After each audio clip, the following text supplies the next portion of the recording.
Campaign rally Joe was just talking about in Phoenix. That was in Arizona last night before thousands of supporters, where President Trump spoke for over an hour on a number of issues. He threatened a government shutdown over border wall funding, for one.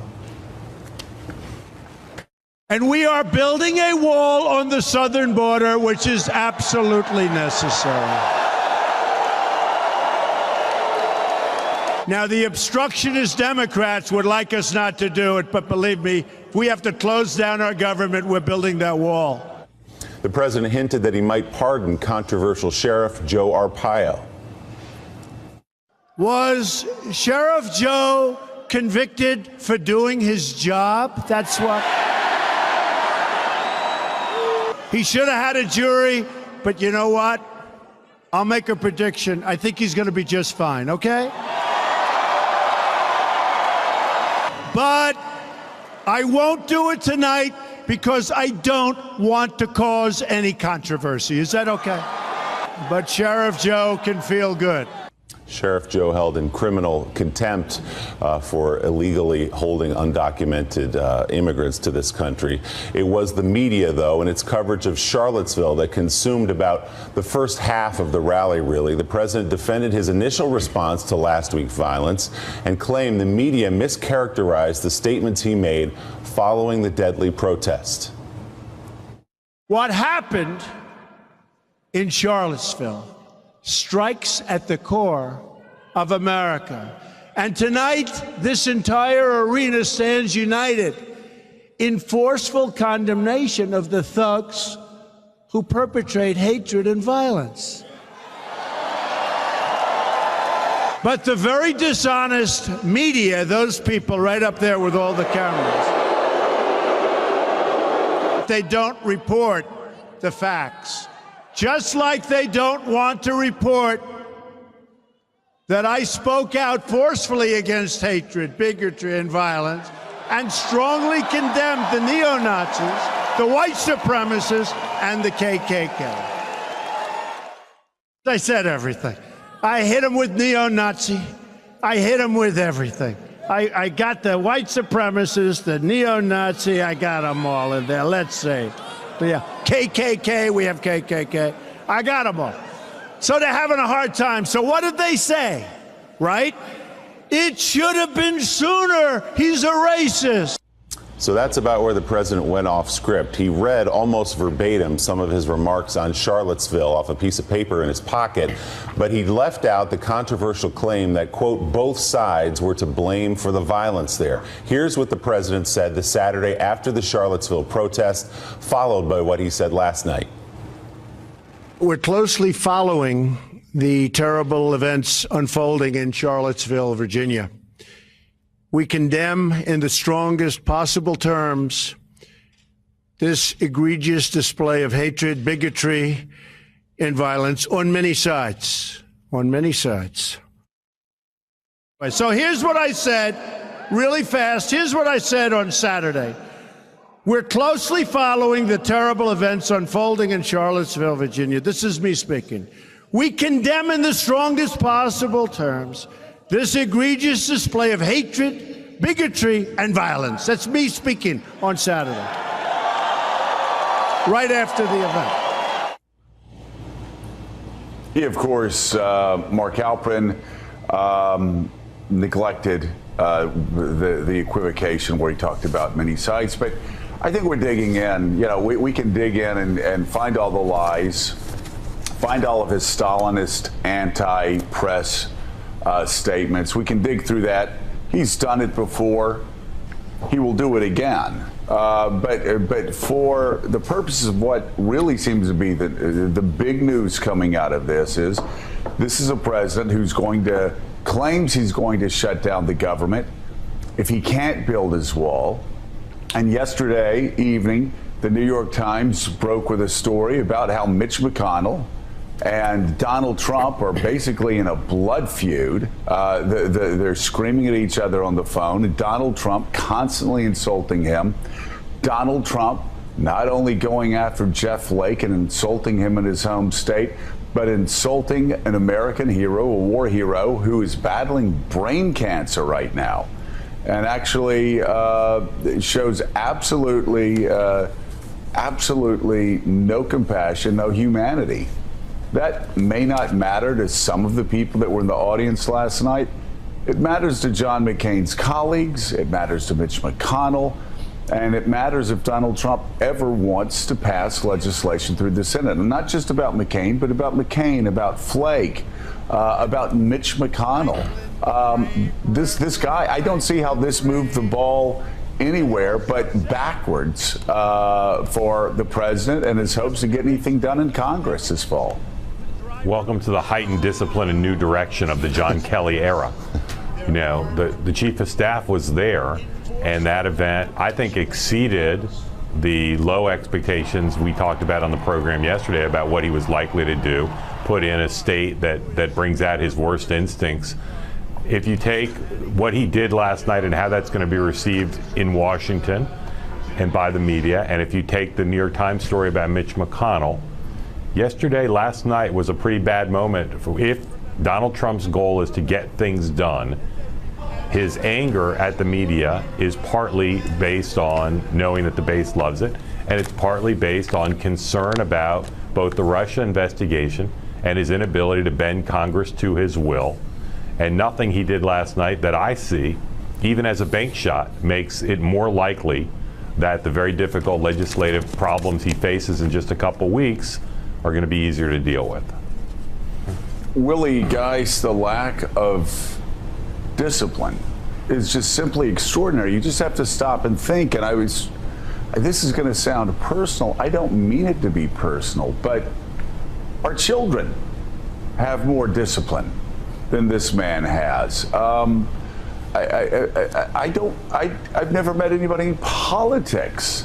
I've never met anybody in business. I've never met anybody in athletics that more often did things that hurt themselves just because there was something just on the tip of their tongue or on the top of their head. And last night, again, we soared through, and yes, we can be shocked and stunned and deeply saddened.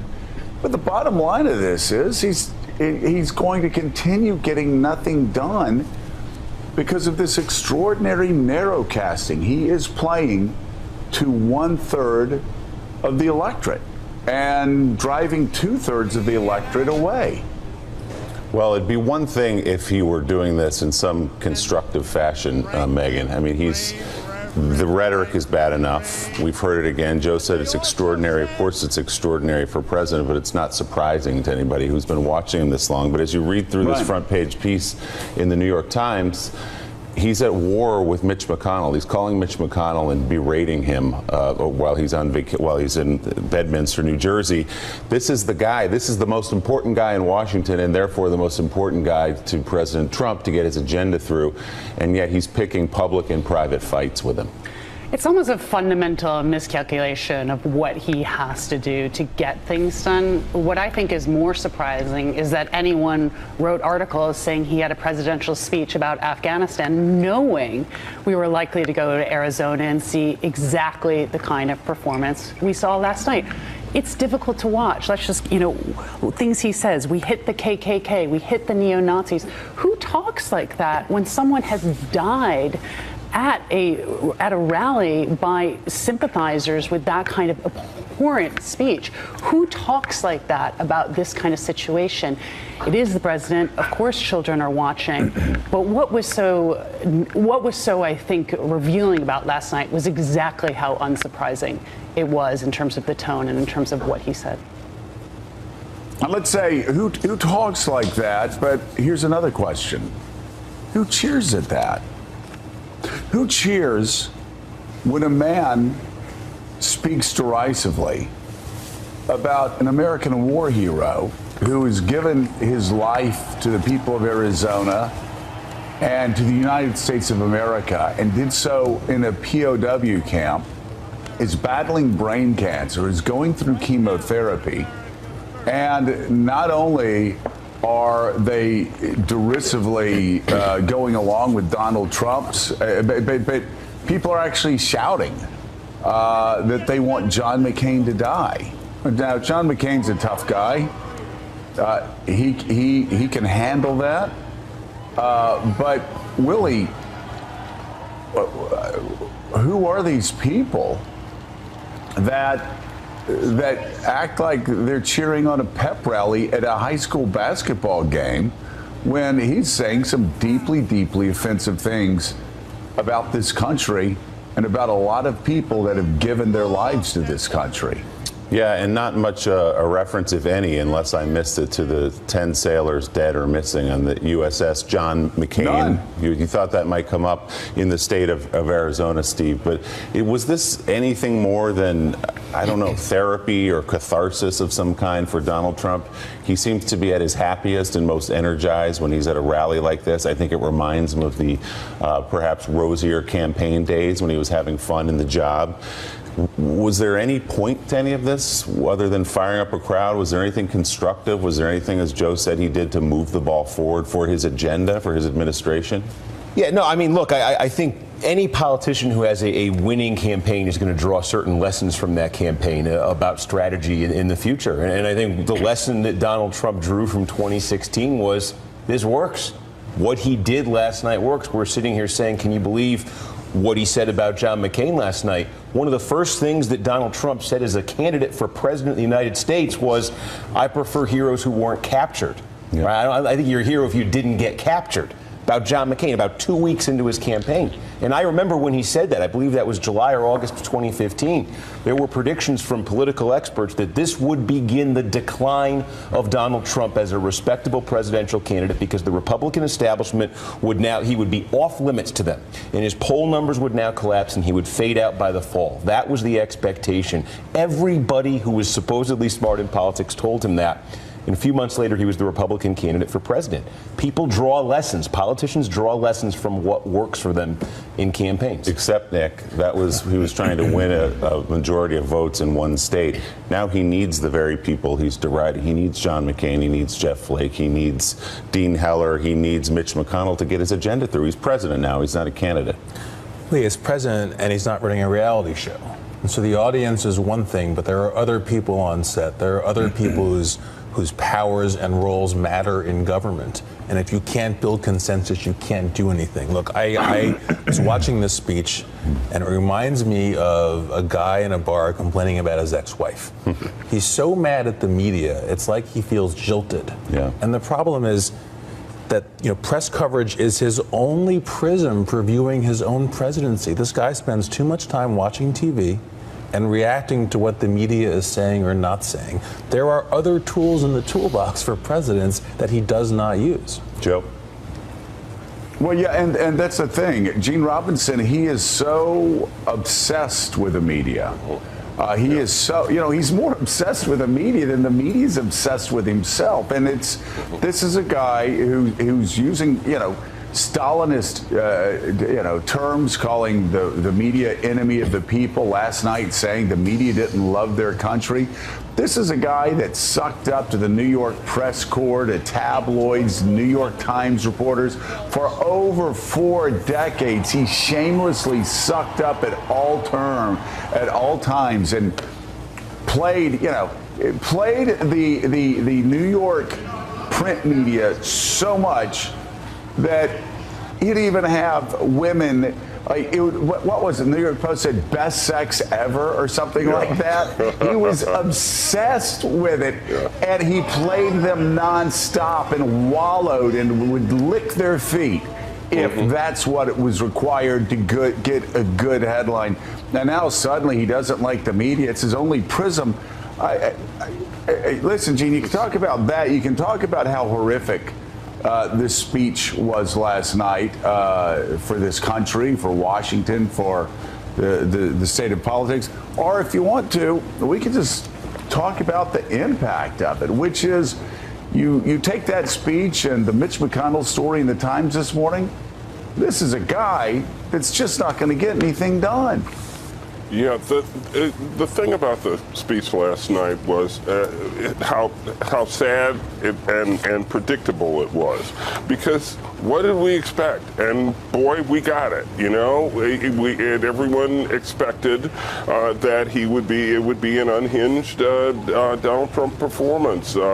Maybe it was a bit heavier on media or enemy of the people than I might have thought. I didn't know he'd spend so much time on that. It was deeply disturbing and offensive the way he spoke of the media, but what Donald Trump's speech is not deeply disturbing and offensive. He's feuding with Mitch McConnell. He grossly insulted both senators, Republican senators from Arizona.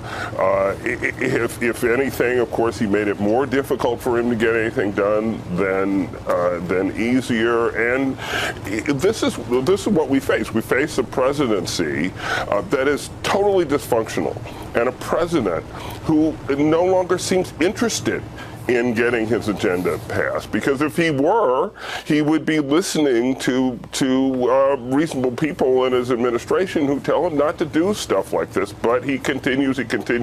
He either can't help himself, or he has decided that for whatever reason, that his strategy is to continue driving a wedge between his 1/3 of the population and the rest of the country, and that's not a winning strategy. Right.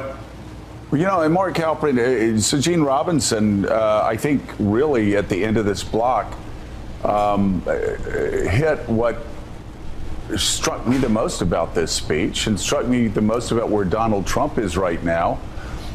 He's not interested.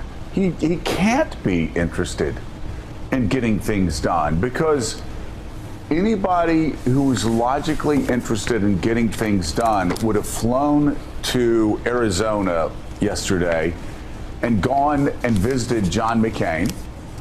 And let's just be cynical. That's one vote that he needs. Would have talked to Jeff Flake. Hey, let's put it behind us. How can we work together? That's another vote he's going to need for a lot of things. Would have called Mitch McConnell. Again, I mean, this is not about weakness. This is about getting things done. This is doing what Abraham Lincoln did. We was talking to a giant in the United States Senate over the past 30 years, who said Abraham Lincoln would do whatever it took to get things done. LBJ would do whatever it took. They would go and they would work people. Ronald Reagan, there's a story of Ronald Reagan early in the administration, somebody knocking his famed jelly beans on the floor, and Reagan, the 69-year-old incumbent new president, getting down on his hands and knees and picking up the jelly beans for the congressman, putting them back up, continuing talking every second. Like, what if we're just at a point where he doesn't care if he gets anything done?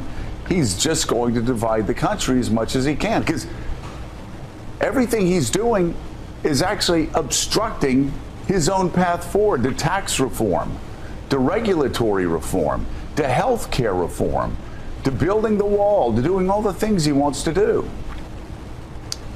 The New York Times story about McConnell and the president is really one of the most important inside game stories of the entire Trump administration, because it reflects Mitch McConnell's thinking about being at the end of his rope and not being the least bit invested in the success of Donald Trump anymore.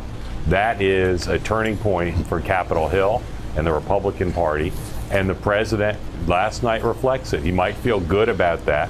He always feels good walking to a big arena of cheering people.